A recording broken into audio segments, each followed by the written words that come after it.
안녕하십니까 수험생 여러분. 오늘부터 본격적인 수능 적중 강좌를 시작할 생각입니다. 그동안에 수능 출제 문제를 전부 다 분석하고 그 다음에 최근 5년간의 수능 출제 문제를 통해서 최신 경향을 분석했습니다. 그 중에서 시험에 자주 출제되어지는 유형부터 하나하나씩 여러분들한테 선보이고자 합니다. 그 첫 번째 시간, 행렬의 진입 판정 문제입니다. 행렬의 진입 판정 문제는 대개의 경우는 문항 17번, 18번 내외에서 구성이 되는 4점짜리 문항입니다. 그리고 진입 판정이라는 것이 어떤 주어진 명제의 참과 거짓을 판별할 요구하는 그런 문항이죠. 참과 거짓을 판별하려면은 당연히 참이려면 어떤 문장이 참이라는 사실을 여러분들이 확신하려면 그 참이라고 하는 이론적 근거에 기반하여 판단하게 됩니다. 만약에 주어진 명제가 거짓이라면 수학에서 일반적으로 반례를 통한 증명을 시도하죠. 근데 사실은 반례를 찾는 것은 그렇게 쉬운 부분이 아닙니다. 몇몇 가지 케이스는 성립하지 않는 반례를 우리가 케이스별로 암기해두는 것도 하나의 좋은 방법이 되겠지만 일반적으로는 확정할 수 없다. 이론적으로 뒷받침할 수 없을 때는 거짓이라고 보면 되는 겁니다.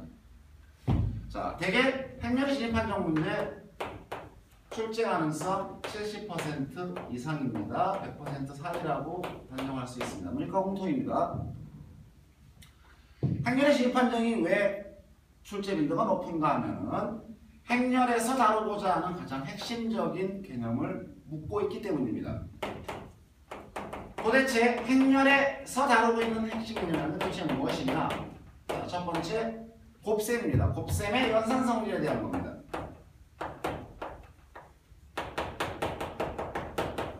곱셈의 연산성질을 통해서 그 연산성질에 근거하여 주어진 명제가 참인지 거짓인지 판별하는 문제가 나옵니다. 대개 행렬의 연산성질은 두 가지 내용을 담고 있습니다. 교환법칙에 관련된 것, 그 다음에 영인자에 관련된 것, 이렇게 두 가지 중심으로 해서 이론적인 체계를 구성합니다.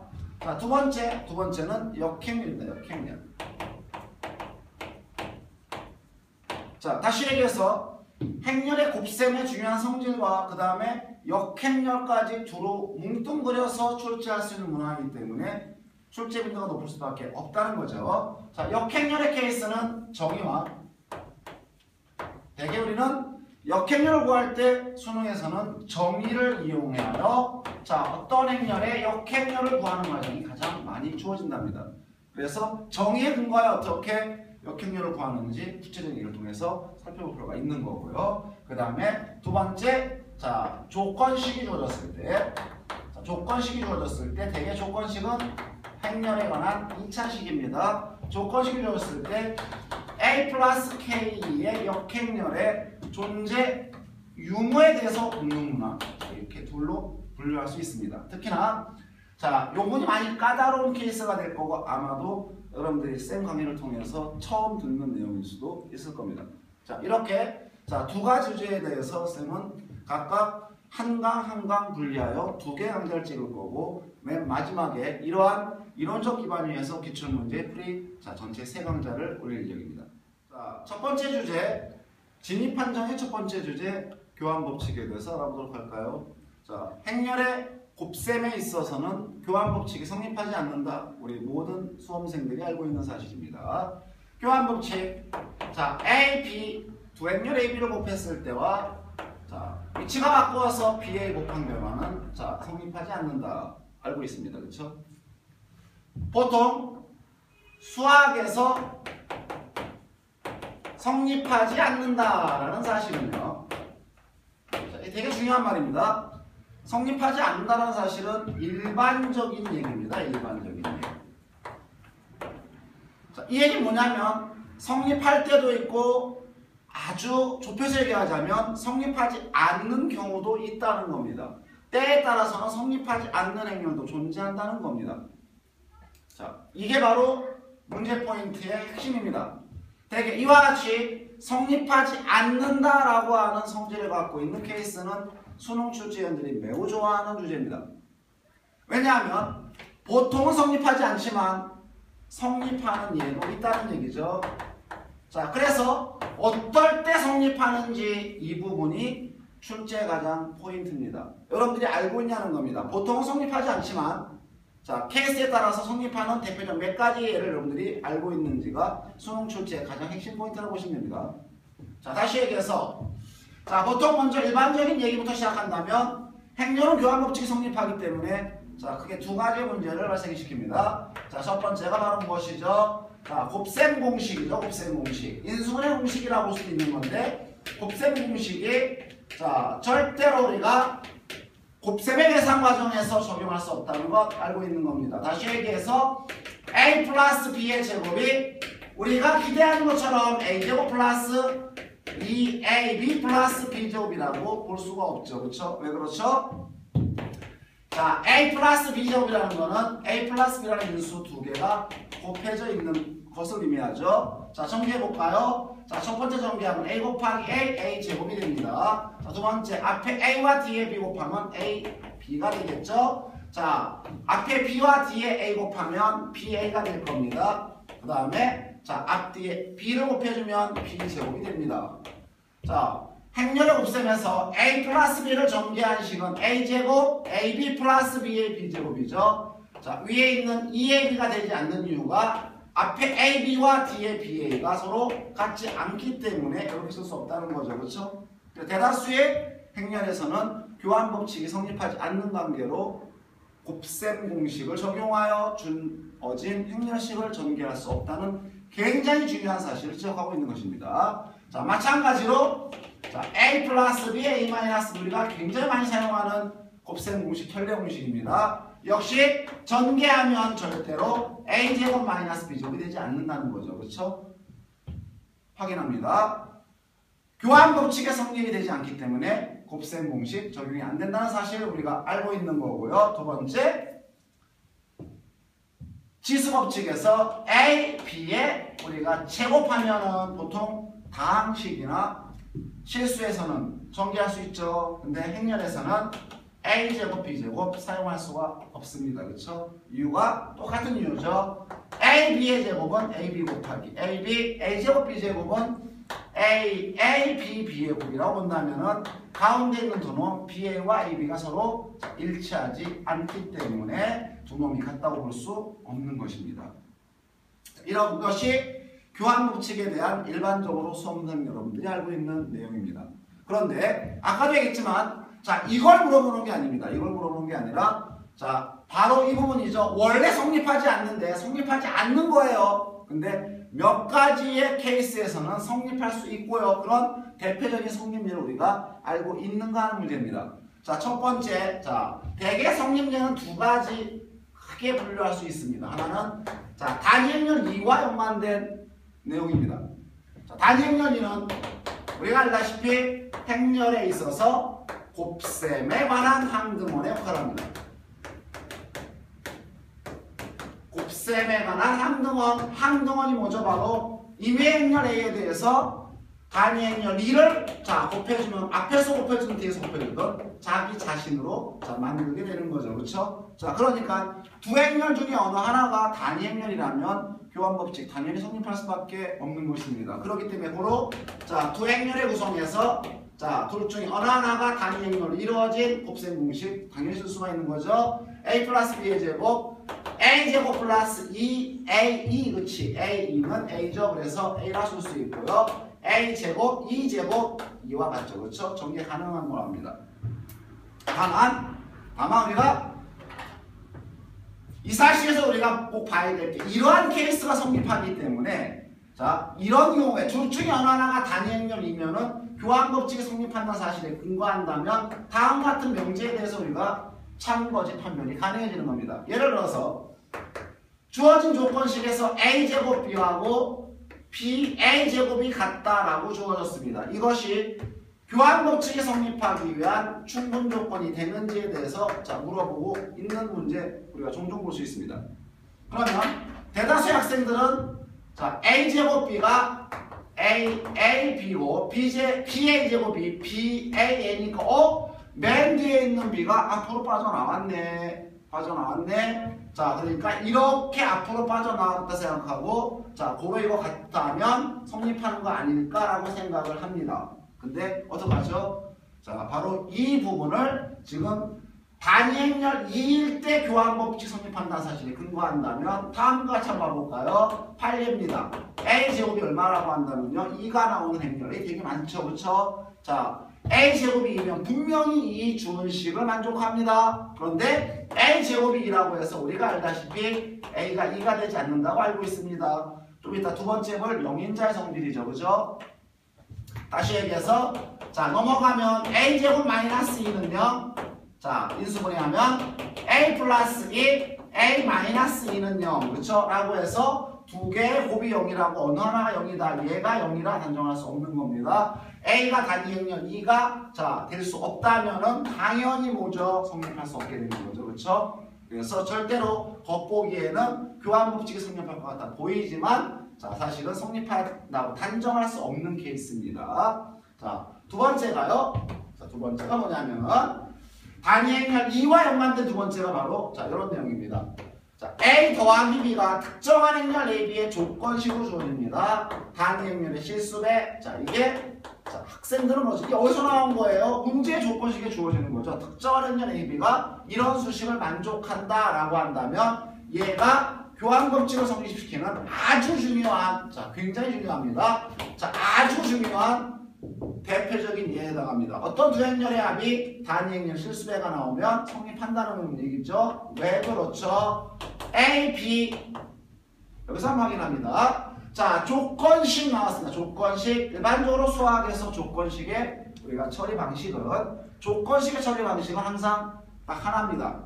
하나의 조건식이 주어지면 수학에서는 문자 하나를 없앨 수 있는 겁니다. 자, A와 B라고 하는 자, 미지의 행렬 아직 모르지만 합이 단위행렬의 2의 실수배라는 조건식 나왔죠. 이용하면 B는 남겨놓고 넘기면 K2-A가 돼서 자, B 대신에 K-A를 넣어줄까요? A, B는 A 곱하기 B 대신에 K2-A 전개하면 KA-A 제곱이 되겠죠. 그렇죠? 자, 이번엔 B에 확인해 볼까요? B에 똑같죠? 앞쪽에 있는 B 대신에 위에 조건식을 사용하여 K2-A 곱하기 A 전개하면 K2A는 A죠. A-A 제곱 위아래식 비교할까 똑같죠? 그래서 이런 케이스에서는 교환법칙이 성립한다는 사실을 확인할 수 있는 겁니다. 그래서 우리가 바로 유추하여 설명할 수 있어요. 자, 이러한 조건을 만족할 때 얘를 잠깐 설명하면 이런 조건 주어집니다. A 플러스 B가 3이다 라고 조건이 주어졌을 때 다음 같은 명제 확인해 볼까요? A 제곱 마이너스 B 제곱은 3 가로 열고 A 마이너스 B와 같다. 자, 사실 이렇게 판단이 쉽지 않은 명제입니다. 근데 우리가 여기서 확인할 거는 유추해 봐야 되는 거예요. 유추. 어떻게? A 플러스 B가 3이 단위행렬 실수배네. 고로 교환법칙은 성립하네. 그러므로 뭡니까? 인수분해가 가능한 거죠. A제곱 마이너스 B제곱을 인수분해하면 A 플러스 B, A 마이너스 B가 돼서 A 플러스 B가 얼마였어요? 3이었죠. 자, 2는 항등호니까 있으나 하나 이 주어진 사실은 3이라는 것을 알게 되는 겁니다. 굉장히 중요한 예예요. 자, 사실은 최근에 약간의 변형은 여기서 확인할 수 있습니다. A 플러스 B제곱이 K만 꼭 A 플러스 B여야 되냐? B의 개수가 존재해도 관계는 없습니다. 자, 개수가 존재한다는 건 플러스 대신에 뭐가 들어갈 수 있어요? 마이너스 들어갈 수도 있고요. 또 일반적 변형 중에 A 플러스 B의 제곱, A는 그대로 있는데 B의 제곱이 단위행렬 실수배다 라고 해도 교환법칙이 성립하는 또 다른 예가 될 수 있을 겁니다. 자, 교환법칙은 진입한정 문제에서 굉장히 중요한 주제죠. 자, 대다수의 진입한정 문제는 교환법칙이 성립하는가의 여부를 거의 대다수가 물어봅니다. 자, 그런 진입한정에서 자, 교환법칙 성립의 대표적 케이스는 바로 이렇게 두 가지 단위행렬 관련된 두 가지 둘 중에 어느 하나가 단위행렬이라면 성립하고요. 자, 두 행렬 더했을 때 단위행렬 실수배라면 그 두 행렬에 대해서 교환법칙이 성립한다는 걸 확인할 수가 있는 겁니다. 교환법칙이 성립하는 두 번째 케이스는 바로 역행렬입니다. 다시 얘기해서 행렬의 곱셈에서 항등원과 역행렬 굉장히 중요한 것이라는 걸 알 수 있습니다. 두 번째 사실은 역행렬 A의 역행렬 관련입니다. 자, 무슨 얘기입니까? 첫 번째, 자, 두 행렬 사이가 역행렬 관계입니다. A와 그것의 역행렬, A의 역행렬의 곱은 순서가 바뀌어도 A 역행렬과 A의 곱 둘 다 단위 행렬 2라는 사실이 역행렬의 정의로부터 우리가 알고 있는 사실이죠. 자, 바로 이 부분입니다. 두 행렬과 서로 역행렬 관계일 때는 교환 법칙이 성립합니다. 자, 그런데 분명히 확인할게. 역행렬의 정의가 무엇이죠? 역행렬의 정의라는 것은 자, 두 행렬 A, B를 곱해서 단위 행렬 2 나오는 A와 B 사이의 기본 관계입니다.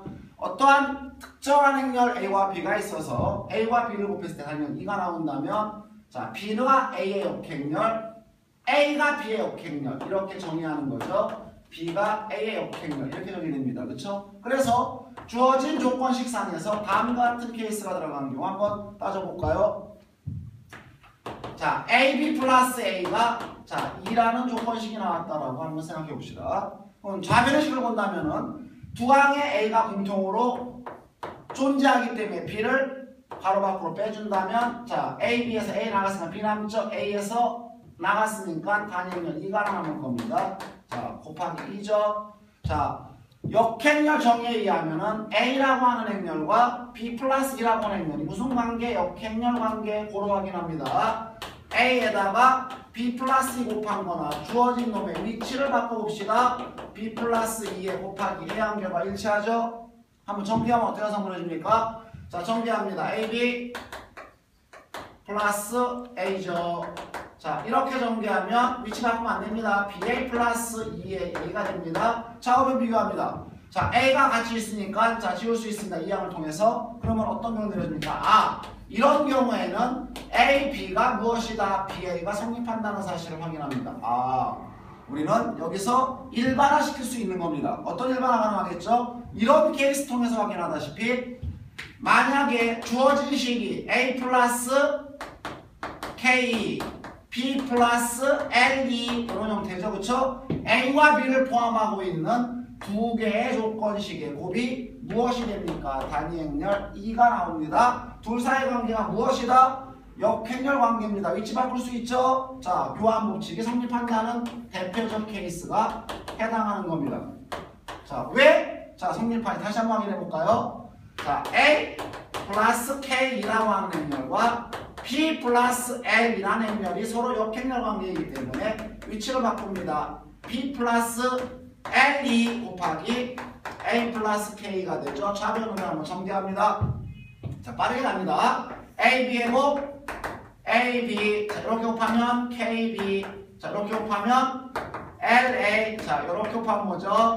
KL 2제곱 2가 되고요. 그렇죠? 자, 우변식 정리하면 앞에가 B였습니다. BA 플러스 이렇게 정리하면 뭐죠? B에다가 K 곱하니까 KB 플러스 L2에다 A 곱하면 LA가 되죠. L2 K 곱하면 KL2가 됩니다. 위아래식 비교할까요? 자, 좌변에 KB, 우변에 KB 지울 수 있습니다. 좌변에 LA, 우변에 LA 지울 수 있습니다. 좌변에 KLE, 자, 우변에 KLE 지울 수 있죠. 그럼 뭐가 남죠, 지금? 좌변에는 A, B만 남고 우변에는 B, A만 남았습니다. 두 개가 서로 같다는 결론을 내릴 수 있죠. 아, 결과적으로 이러한 사실이죠. 이러한 조건식이 만족하는 게 알려져 있다면 이런 행위에 대해서는 교환 법칙이 성립하는 가장 대표적 케이스가 된다는 사실 알 수가 있습니다. 물론 이런 형태에서는 변형이 좀 더 많이 이루어질 수 있습니다. 예컨대 하나의 변형 더 소개할까요?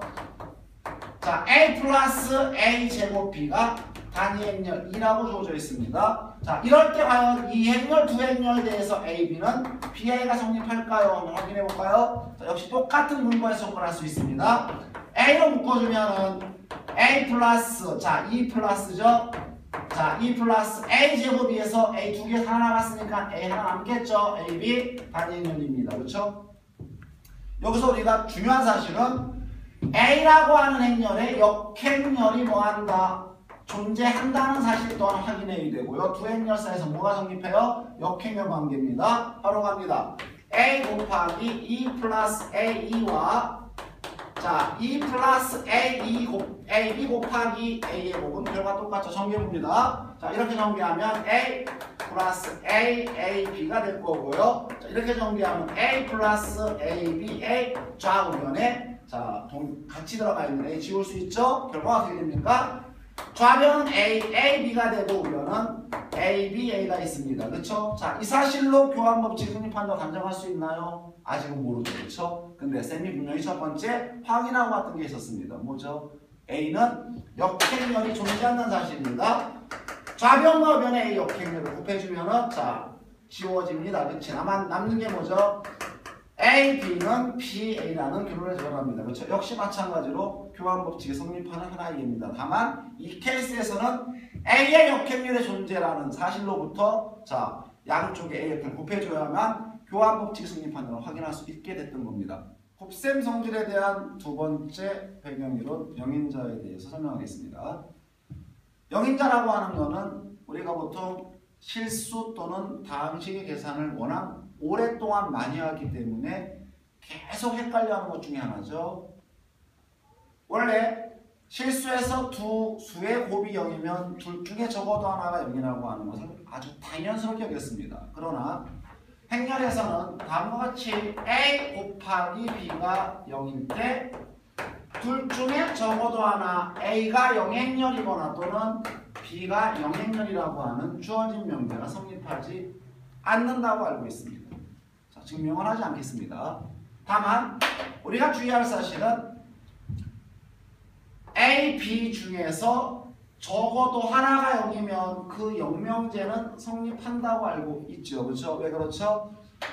영행렬이라고 하는 것은 행렬의 모든 성분이 0일 때 영행렬이라고 부릅니다. 모든 성분이 0이라면 행렬의 곱셈 과정에서 어떠한 행렬의 성분이 0이 아닌 행렬이 존재해도 영인 행렬의 각각의 성분과 다 곱해질 때 0밖에 되지 않죠. 당연히 둘 중에 하나가 영행렬이면 영행렬의 행렬에 어떤 행렬 곱하면 0이 나오는 건 당연한 사실입니다. 그래서 자, 현장 강의에서 학생들이 저한테 이런 질문합니다. 이런 경우 되지 않습니까? 라고 하고요. 당연히 되는 겁니다. 꼭 주의하세요. 이거 된다고 이거랑 헷갈리면 안 되는 겁니다. 자, 다시 얘기해서 무슨 얘기죠? A가 영행렬이 아니고 B가 영행렬이 아니지만 그러나 마트 뭐죠? A, B 곱했을 때 0인 A, B가 어떻게 됩니까? 존재한다 이런 얘기입니다. 그렇죠? 그러니까 곱이 영행렬이라고 둘 중에 적어도 하나가 영행렬은 단정할 수 없는 겁니다. 자, 그래서 자, 여러분한테 굉장히 많이 유혹하는 문제 유형 바로 이런 문제 유형이죠. A가 영행렬이 아닙니다. A, B가 A, C랑 같습니다. 그러면 B하고 C가 같다라는 자, 이러한 명제가 많이 주어집니다. 여러분 항상 속기 쉽죠? 왜 그러죠? 습관적으로 약분하면 되는 거 아니야 이거? 라고 생각을 합니다. 자, 여기서 한번 주의해 봅시다. 약분한다라고 하는 것은 무엇을 의미하죠? 약분한다. 양변을 똑같은 것으로 나눈다는 겁니다. 자, 똑같은 것으로 나누는 겁니다. 그런데 분명히 얘기하지만 행렬에서는 나눗셈이 그렇죠? 나눗셈이 즉 분수가 정의되지 않습니다. 그렇죠? 자, 이럴 때 대신 행렬에서 자, 우리는 되게 중요하게 봐야 될 것이 어떠한 행렬로 나누고자 할 때 자, 나누지 않습니다. 자, 그놈의 무슨 행렬?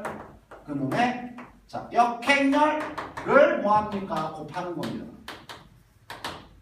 다시 얘기해서 자, A를 나누고 싶을 때 우리는 다음과 같이 계산을 진행합니다. A, B하고 A, C가 같으니까 A의 역행렬을 곱해준다면 자, 이놈이 단위 행렬 2가 돼서 고로 뭐가 된다? B 이퀄 C가 된다라는 결론을 내릴 수 있습니다.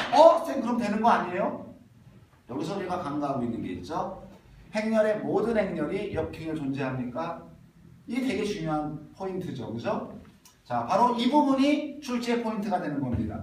A가 단위 행렬 아니죠. A가 영행렬이 아니라는 것이 B 이퀄 C의 근거가 되지 않습니다. 다시 얘기해서 확인합니다. A, B하고 A, C가 같다고 했을 때 언제 우리가 B하고 C가 같다라는 명제가 창의될 수 있을까요? 방금 얘기했죠? A 역행렬을 곱한 결과가 요놈이라고 했습니다. 그러면 A 역행렬이 존재해야 한다는 겁니다.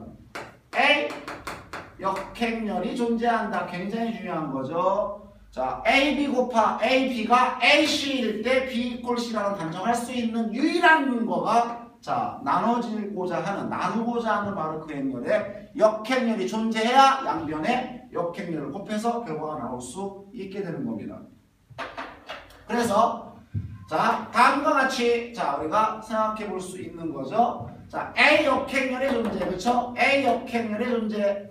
모든 행렬이 역행렬이 존재하는 것은 아니기 때문에 자, 영인자라는 것이 중요한 거죠. 자, 역행렬 존재 유무에 대해서 확인할 수 없는 명제에 대해서 자, A가 영행렬이 아니라는 조건이 AB equal AC일 때 B equal C가 되는 근거가 될 수 없습니다. 중요합니다. 반드시 뭐가 존재해야 된다? 역행렬 존재해야 됩니다. 역행렬 존재 어떻게 할 수 있을까요?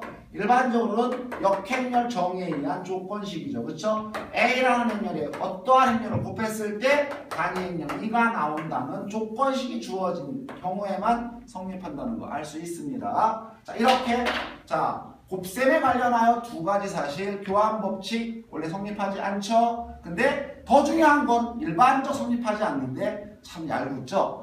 성립하는 예외적 케이스에 대해서 진입 판정의 기본 구성을 갖고 있습니다. 마찬가지입니다.